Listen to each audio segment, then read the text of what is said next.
یہ قصہ مشہور خلیفہ ہارون الرشید کے زمانے کا ہے، جو اپنے انصاف، حکمت اور رعایا کی بھلائی کے لیے مشہور تھے۔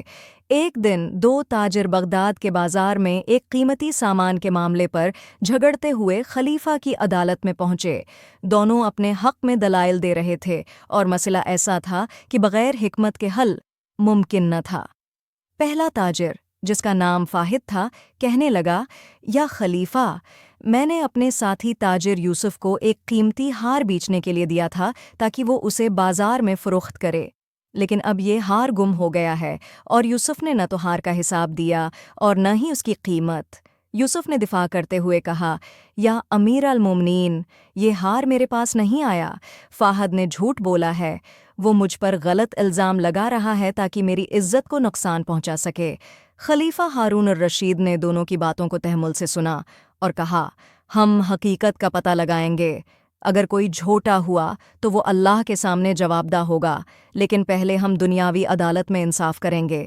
خلیفہ نے دونوں تاجروں کو ایک رات کے لیے اپنے محل میں رکنے کا حکم دیا اور اپنے جاسوسوں کو معاملے کی چھان بین کے لیے بھیجا۔ جاسوسوں نے تفتیش کی اور معلوم کیا کہ یوسف نے واقعی ہار اپنے پاس رکھا تھا اور اسے بیچ کر رقم چھپا لی تھی۔ اگلی صبح خلیفہ نے عدالت میں دونوں کو بلایا۔ یوسف کو دیکھتے ہی خلیفہ نے نرمی سے پوچھا، کیا تم سچ بتانا چاہتے ہو یا پھر ہمیں مزید ثبوت تلاش ہوں گے؟ کرنا پڑے گا۔ یوسف خلیفہ کی حکمت اور طاقت کے آگے جھک گیا اور اعتراف کر لیا کہ اس نے ہار بیچ دیا تھا اور رقم کو چھپا لیا تھا۔ یوسف نے اپنی غلطی پر ندامت ظاہر کی اور کہا، یا خلیفہ، میں نے لالچ میں آ کر یہ کام کیا، میں معافی چاہتا ہوں اور وعدہ کرتا ہوں کہ آئندہ ایمانداری سے کام کروں گا۔ خلیفہ ہارون الرشید نے کہا، یوسف، تمہاری معافی اس وقت قبول ہوگی جب تم اپنے ساتھی کا نقصان پورا کرو گے اور آئندہ کبھی کسی کے اعتماد کو ٹھیس نہیں پہنچاؤ گے۔ یاد رکھو، ایمانداری تجارت کی روح ہے اور لالچ انسان کو تباہ کر دیتا ہے۔